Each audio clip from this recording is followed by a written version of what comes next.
Part 4A, CERCLIS sites and motives continued. This was and is about protecting EPA's image and liability. Not one but two new sites were created for the same source of contamination. Allegedly to conceal their pre-existing site turned into a disaster. Here's Don Rigger the night he explained how that happened. Didn't make eye contact with Miss Rice. Well, I'm sitting there in Atlanta. I don't know. All I know is the address of where we need to take the bottled water. I don't know that CTS is next door. I didn't have the benefit of that. So I wrote on the procurement request for the bottled water, Mills Gap Road site. That's what I called it. And that got its own number and everything else. And so, that's a mistake, and that's how it happened. And so, in the spirit of going forward. EPA maintained a fake CERCLIS Superfund site on the Rice property for 12 years, never told them. EPA wrote an emergency action memorandum for enforcement in 2002, never told the Rices, and didn't enforce it. Then you wrote an administrative order on consent for the Rice property that you had no rights to, neither did CTS. You violated their 14th Amendment rights to equal protection under the law. You violated their right to due process, and you called it a screw-up. You even waived all fees associated with the site from May 13, 2003 backward. Why would you do that for CTS? Why would you leave the Rices hanging? And that night, September 9th, 2010, you failed to mention the fact that you had created the CTS-Asheville site. EPA failed to follow CERCLA law. EPA bifurcated the CTS of Asheville Inc. site. EPA allegedly obstructed justice. EPA faked a hazardous incident to create a fake CERCLIS site to generate $200,000 in CERCLA funding for the removal costs associated with the response to the preexisting toxic disaster reported on July 8, 1999, coming from the preexisting Superfund site known as CTS of Asheville, Inc. And the interesting thing is that it appears that sometime between August 16th and August 21st, 1999, EPA created the CTS-Asheville site when they should have reactivated the CTS of Asheville, Inc. site. But they didn't. They created the CTS-Asheville site. Take a look at the numbers. SFN 0406985. EPA then created the Mills Gap Road groundwater contamination site, 273 Mills Gap Road. Look at those numbers. SFN 0406988. The CTS-Asheville site is 3 numbers before the Mills Gap Road groundwater contamination site. So the CTS-Asheville site came before the Mills Gap Road groundwater contamination site. So what is EPA Region 4's official response to creating the CTS-Asheville site?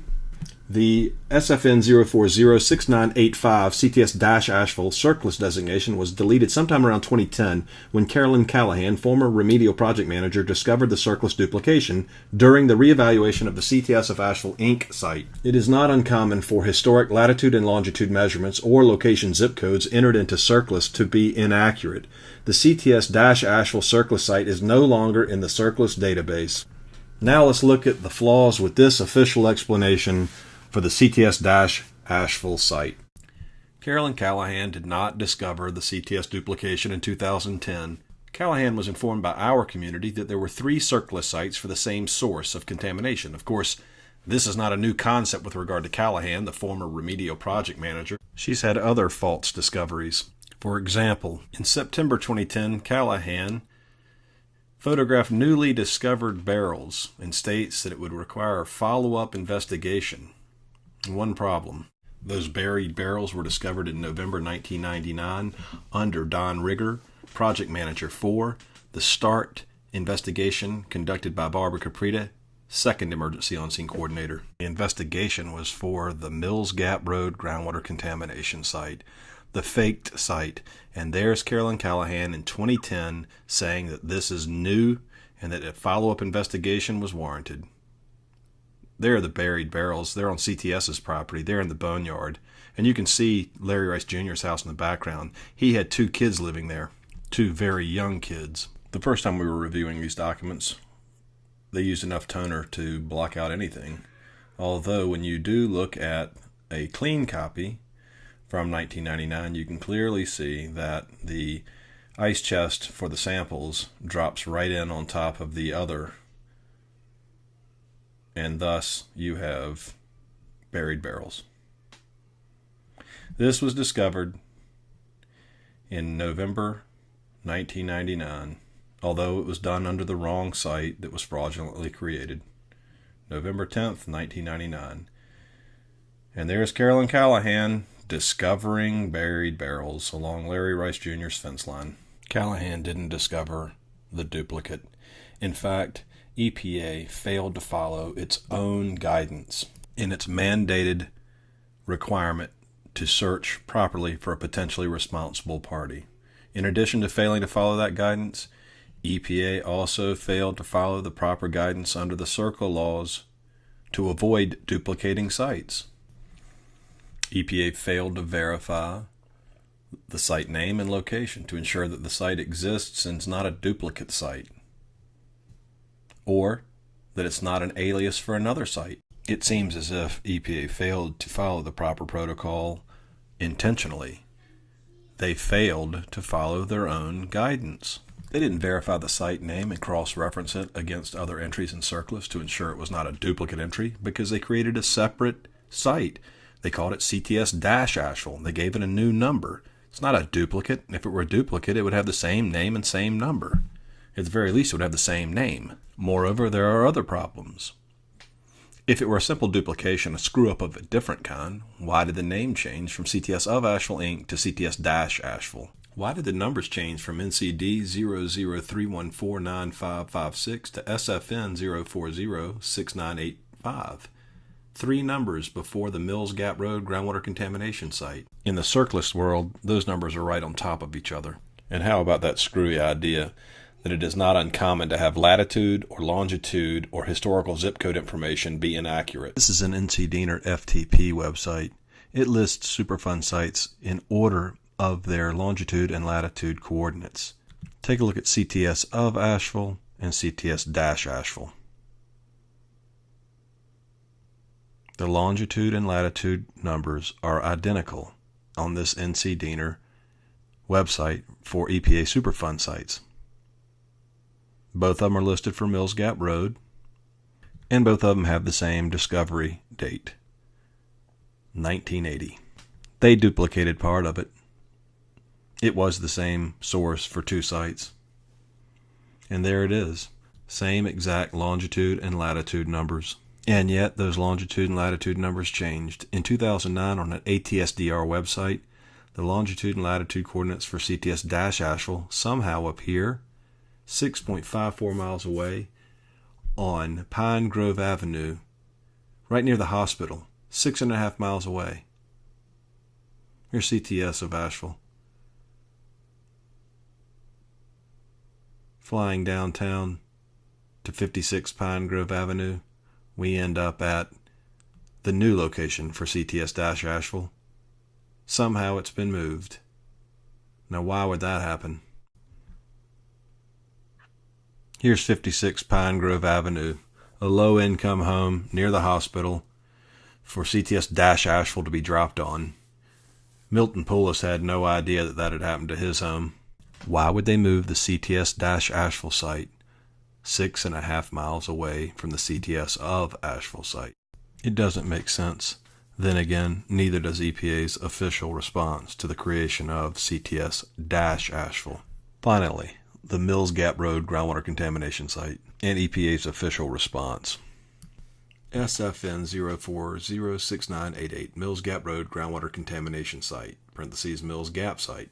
This site was discovered or created in CERCLIS on 8/2099. The original address of this CERCLIS site was the address of the Rice property. Rigger explained to the community during a September 2010 public meeting that he was manning the emergency response center when the call about the contaminated drinking water spring came in. The address of the Rice property was used for the emergency response because the alternate drinking water supply had to be delivered to that address.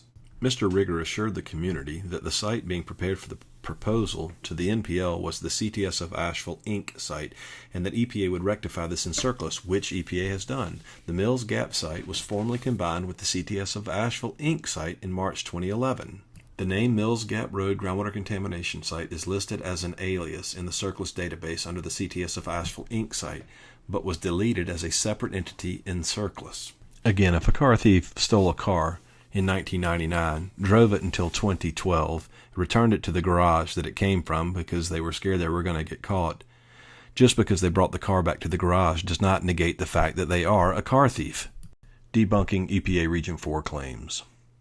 Rigger and Stroud had submitted an incident report to the U.S. Coast Guard National Response Center for 275 Mills Gap Road. That's where the contamination was. That's where the bottled water needed to go. And they did it to generate a new CERCLIS site, to get $200,000 in emergency CERCLA funding. How could they have picked any other address than 275 Mills Gap Road, considering that Terry Rice and Larry Rice Jr. were the ones that needed the bottled water? It was their drinking water that had been contaminated. Larry Sr. and Dot Rice had been on city water since 1994. They stopped drinking out of the springs in 1994. They resided at 273 Mills Gap Road. So why is it that Rigger and Stroud would put 273 down on Mills Gap Road for the Mills Gap Road groundwater contamination site? Was it to move an extra address away from a Superfund that had been developed into a subdivision? A $30 million subdivision? Stephen Ball, former emergency on-scene coordinator, once stated in February 2010 while putting up a Superfund site on the CTS site that he was going to back his colleagues. And when asked if that held true, even if his colleagues were wrong, he said, "Don't put words in my mouth. I'm going to back my colleagues." This is and always has been about putting the agency above all else, and this disaster is indicative of loyalty over safety for the people and the environment. This is the story of a pre-existing Superfund site where a $30 million subdivision was being built, where toxins had been documented, serious contamination emanating from the CTS of Asheville site. Throughout the 57 acres, widespread contamination had been found.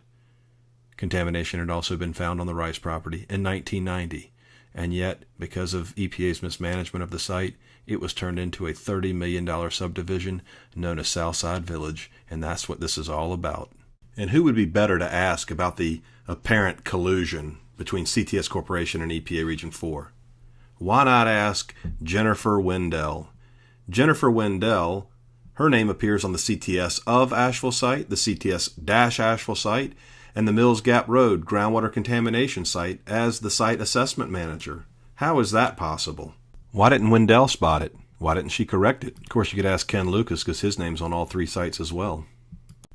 Seems obvious, seems orchestrated. Please view EPA-Fake-CERCLA-Part 5.